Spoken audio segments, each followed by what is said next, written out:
తన భర్త మరణం అనంతరం చట్టబద్ధంగా తనకు తన పిల్లలకు దక్కాల్సిన ఆస్తిని తన ఆడపడుచు అక్రమంగా ఆక్రమించుకొని అనుభవిస్తుందని బాధితురాలు ఏడిద ప్రియదర్శిని ఆరోపించారు. ఈ సందర్భంగా స్థానిక ప్రెస్ క్లబ్లో బుధవారం నిర్వహించిన మీడియా సమావేశంలో ప్రియదర్శిని మాట్లాడుతూ రఘుదేవపురం గ్రామానికి చెందిన తన ఆడపడుచు మాజీ సర్పంచ్ తన పట్ల అన్యాయంగా వ్యవహరిస్తుందని ఆరోపించారు. ఆస్తి విషయమై ప్రశ్నించగా తనను తన పిల్లలను వేధింపులకు గురి చేయడమే కాకుండా దాడి చేశారని, ఈ ఘటనలో గాయపడడంతో ఆసుపత్రిలో చికిత్స పొందినట్లు తెలిపారు. అత్తమామలు భర్త మరణించిన అనంతరం భర్తకు సంబంధించిన ఇల్లు, వ్యవసాయ భూమిని తన అనుమతి లేకుండా స్వాధీనం చేసుకొని అనుభవిస్తున్నారని ఆమె పేర్కొన్నారు.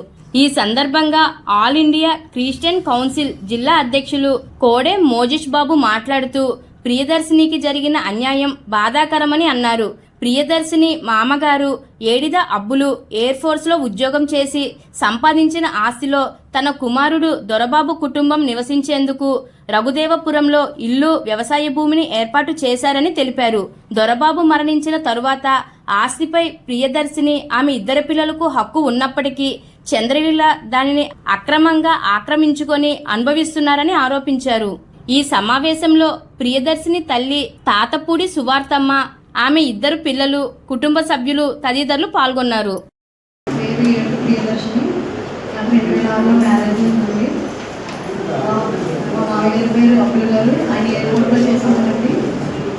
నాకు ఇద్దరు ఆడపడుతుందండి. మా ఆయన క్రిస్టియన్స్ బ్యాంక్లో పనిచేస్తున్నారండి వైజాగ్లో. మేము ఐదుగురంతో ఉండేవాళ్ళండి. మేము అందరం కలిసి ఎయిర్పోర్ట్లో క్వార్టర్స్లో ఉండేవాళ్ళండి. మా దగ్గరికి రిటైర్మెంట్ అయిన తర్వాత మా గారు వైజాగ్ నుంచి రఘుదేవపురం వస్తారండి. మేము అక్కడే ఉన్నామండి. 2020లో అత్తయ్య గారు చనిపోయారండి. తర్వాత మా కోవిడ్లో చనిపోయారు. తర్వాత 2023లో మా గారు చనిపోయారు. అప్పటి నుంచి మాకు ఈ సమస్య జరుగుతూనే ఉన్నదండి. మా ఆయన చనిపోయిన టైంలో మా వారు చంద్రలేని మా పెద్దవారు కూడా డిగ్రీ చంద్రలేని ఆవిడ సర్పంచ్గా గెలిపించారండి. గెలిపించి 10 లక్షలు క్యాష్ ఇచ్చి తనకు ఒక స్కూటీ కొనిచ్చి ఆమెను గెలిపించారండి. ఆ టైంలో కరోనా వచ్చి మా వారు చనిపోయారండి. తన పదవి ఆటో పెట్టుకుని మొత్తం మా ఆవిడ ఉండగా ఆస్తంతా ఆయన చూసుకున్నాను. నాకు ఈ విషయం తెలియదు. నేను కోవిడ్లో ఉన్నాను. నన్ను చాలా హింసలు పెట్టిందండి. ఇంటికి వెళ్ళిన బాధ పెట్టిందని మా పిల్లలు చాలా అసహ్యంగా మాట్లాడి చాలా ఒత్తిడి చేసింది. ఇంక నేను రాజమండ్రి నుంచి కత్తి కట్టుకోలేక నేను ఇంకా 19 నుంచి మా రఘుదేవపురం వెళ్ళిపోయానండి. అక్కడికి వెళ్ళిన తర్వాత మా 5 నెలల నుంచి అక్కడే ఉన్నానండి. ఈ 5 నెలలు ఉండగా నేను సామాన్లు పట్టుకుని ఇంకా 19 వెళ్ళిపోయాను. 19 నుంచి రఘుదేవపురం వెళ్ళిపోయాను. వెళ్ళిపోయిన తర్వాత మాతో మేము సామాన్లు సర్దుకుంటున్నాను. లోపల సర్దుకుంటుంటే మా వెనక నుంచి వచ్చి మమ్మల్ని చాలా మాట్లాడి నేను నా కొడుకు, నా తల్లి, నేను సామాన్ లోపల పెడుతున్నాను. లోపలికి వెళ్ళినట్టు బాబుకి అన్నం పెట్టాను. పెట్టిన తర్వాత అన్నం కూర అన్ని తన్నేసి కాలు తన్నేసి నా ఇల్లు నీకు ఇక్కడ పనేంటి, నీకు సంబంధం లేదని మమ్మల్ని నన్ను పట్టుకుని వాళ్ళ ఆడపడుచు, వాళ్ళ కొడుకు వీళ్ళందరూ కలిపి గోడ తీసుకొచ్చారని బాగా. అదే తను మా అమ్మగారు నా కొడుకు చెప్పాల్సిన బాబు మా అమ్మగారు వచ్చినందుకు వాళ్ళు కరెక్ట్గా దాడి చేశాడండి. వాళ్ళు చనిపోవడం నా కొడుకుని వాళ్ళ ఆయన వాళ్ళ కొడుకు ఇంట్లో చాలామంది ఇద్దరు ఒక 8 మంది కుర్రోడు వచ్చి నా కొడుకుని పట్టేసుకున్నారండి. నా పట్టుకోగానే మా వాడు బందీ అయిపోయాడు. నా తల్లిని కొట్టారని హడావిడిగా వచ్చి నా కొడుకు వాళ్ళని చేత ఇప్పించగానే వాళ్ళని రెక్కేసారు. ఇవన్నీ ఇదంతా రఘుదేవపురంలో జరిగింది. గదిలో నేను చంద్రలేదు వరుణండి. ఇండిమిల్ వరుణ్, ఇండిమిల్ రామకృష్ణ, ఇండిమిల్ కరీంబాబు వీళ్ళందరూ కలిపి వాళ్ళ స్నేహితులందరినీ తీసుకొచ్చి మా పైన దాడి చేశారు. చంద్ర వాళ్ళ ఆడపడుచు నన్ను జుట్టు పట్టుకుని మీ గోడకి చాలా విపరీతంగా కొట్టారండి. కొట్టగా నాకు స్పృహలో లేనండి. ఇక వెంటనే మా బాబు ఫోన్ చేసి మమ్మీని చంపేస్తానంటే మా తమ్ముడు వచ్చినాడండి. మా అమ్మగారికి మా గాయాలు రక్తంతో గాయాలు కాకపోతే హాస్పిటల్కి వెళ్ళిపోయింది. పోలీస్ స్టేషన్లో కంప్లైంట్ పెట్టారమ్మా? పెట్టారండి. పోలీస్ స్టేషన్ కంప్లైంట్ పెట్టారండి. సీతారామన్ పోలీస్ స్టేషన్ కంప్లైంట్ పెట్టారు.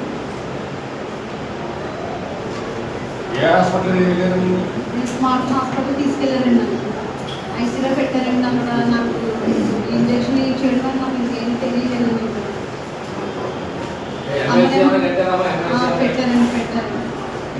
పెద్ద గవర్నమెంట్ హాస్పిటల్లో పెట్టారు. ఈ గొడవ జరగకముందు మాకు చాలా అంటే పోలీస్ స్టేషన్లో కూడా రిపోర్ట్ ఇచ్చేవాడి, ఎంఆర్ ఆఫీస్కి వెళ్ళేవాడి, కలెక్టర్ ఆఫీస్కి వెళ్ళేవాడి, ఎస్పీ ఆఫీస్కి వెళ్ళేవాడి, ప్రతి చోటకి వెళ్ళానండి. ఇలా కట్టుగా కొంతమంది పెద్దలు ఇలా కదమ్మా నువ్వు ఒక 5 లక్షలు కట్టు నీ పొలం ఇప్పించేస్తానంటే 5 లక్షలు కూడా కట్టినండి.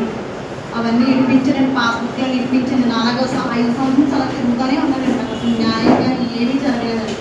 కలెక్టర్ ఆఫీస్కి వెళ్ళానండి, మొత్తం పెద్దలందరి దగ్గరికి వెళ్ళానండి, న్యాయం జరగలేదు.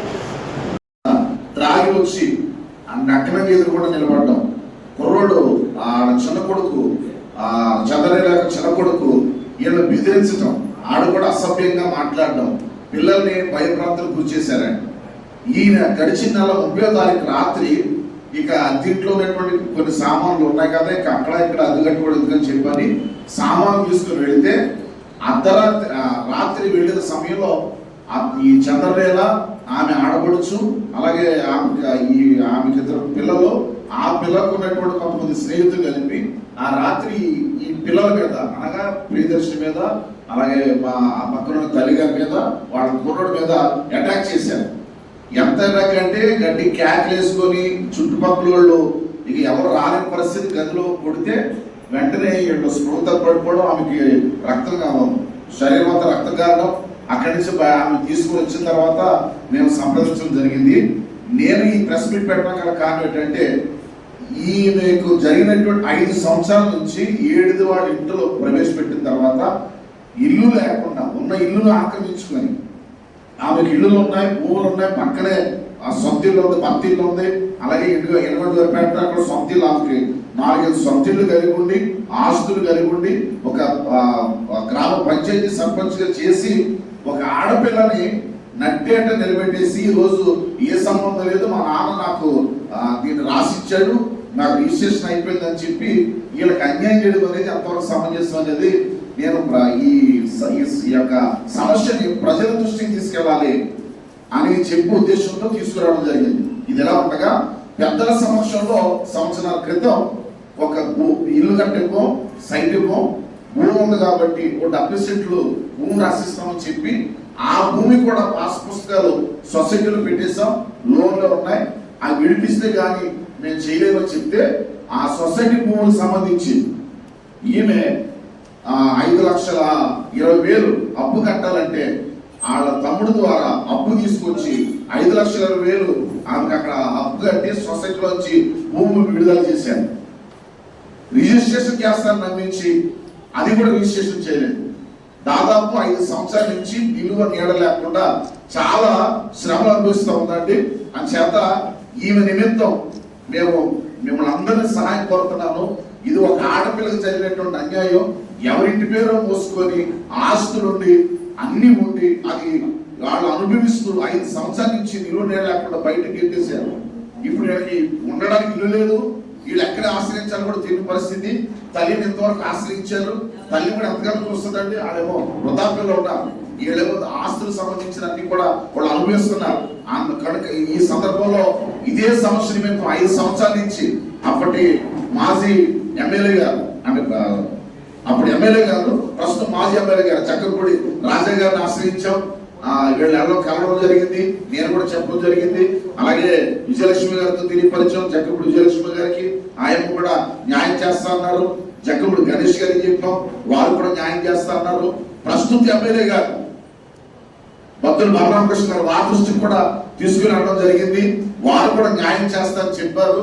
అయితే మొన్న జరిగిన దానికి ఎఫ్ఐఆర్ వేశారు, పోలీసు వారు స్పందించి ఎఫ్ఐఆర్ వేశారు.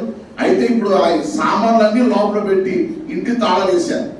పరిస్థితులు నిలువ నీడలేని పరిస్థితుల్లో ఈమె రోడ్డు మీదకి వచ్చింది. ఈ సందర్భంగా నేను మీ అందరి ద్వారా నేను రిక్వెస్ట్ చేసేది ఏంటంటే ఈమెకు న్యాయం జరగాల, ఈమెకు నీడ కల్పించాలా. అక్కడ పరిస్థితులకి అక్కడ జరిగిన దానికి పెద్దలందరూ తెలుసు కాబట్టి వాళ్ళు స్పందించాలని కోరుకుంటున్నాను. అలాగే ఒకవేళ న్యాయసమ్మతం జరగకపోతే అవసరమైతే నడి రోడ్డు మీద నిలబడి భిక్షాటన, అందుకే పేరు కూడా పెట్టామండి, న్యాయం కోసమై ఓ భార్య భిక్షాటన అనే టైటిల్ పెట్టి మరో ఆడపిల్లకి అన్యాయం జరగకూడదు. ఒకవేళ ఒక తండ్రికి పిల్లలు ఉంటే ఆ తండ్రికి సంబంధించిన ఆస్తి పిల్లలకి సమానంగా పంచడానికి న్యాయం ఉంటుంది. ఏమీ లేకుండా ఒక తనకున్న పలుకుబడి చేత దొంగ కాగితాలు సృష్టించుకొని ఉన్న కాగితాలు పోయారని చెప్పి ఈ పిల్లలకు అన్యాయం చేసి ఈ రోజు నడి రోడ్డు మీద పెట్టేస్తే ఆ ఇంటి పేరు మోసుకుంటూ ఇప్పుడు ఈ వయసులో ఏం చేయాలో తెలియక ఈ పిల్లలు ఏం చేయాలో తెలియక చావడానికి సిద్ధపడింది 2 సార్లు. కాబట్టి నేను ప్రజాప్రతినిధులను అలాగే పాత్రికేయ మిత్రులను మీడియా మిత్రులు మిమ్మల్ని అందరినీ శిరస్సు వచ్చి నమస్కారం చెప్తున్నాను. ఇది ఒక స్త్రీ జాతికి జరుగుతున్నటువంటి అవమానం. అది మాత్రం కాదు, ఒక పేరు మోసుకునేటువంటి ఒక ఆడపిల్ల ఇంటి ఆడపిల్లని అన్యాయం చేసి నడి రోడ్డు మీద పెట్టేశారు. మరో పిల్లకి ఇలాంటి అన్యాయం జరగకూడదు అనేటువంటి దృక్పథంతో మేము ఆలోచన చేసి మీ మధ్యలో రావడం జరిగింది. ప్రస్తుతం జనసేన పార్టీలో ఉందండి. మొన్నటి వరకు వైఎస్ఆర్సీపీ అండి, ఇప్పుడు మళ్ళా జనసేన పార్టీలోకి వచ్చిందండి. ఇతర నాయకులు కూడా తెలియపరిచాను, వారు కూడా మేము చేస్తామన్నారు. అయితే అందరూ చెప్పే మాట ఏంటంటే మాట్లాడడం లేదని. ఇంటికి సంబంధించిన సామాన్లు అలాగే వచ్చేటప్పుడు 75,000 రూపాయలు అప్పుడే తెచ్చుకొని ఇంట్లో పెట్టుకుందండి. మరి డబ్బులు ఉన్నాయో తెలియదు. అలాగే చైనోట్ లాగేశారు, బంగారం చైనోట్ లాగేశారు. ఎఫ్ఐఆర్ అయితే అయింది. ఈమెకి న్యాయం జరగాల. న్యాయం జరగకపోతే అవసరమైతే నిరాహార దీక్ష కూర్చోడానికి కూడా సిద్ధపడతా ఉన్నాను.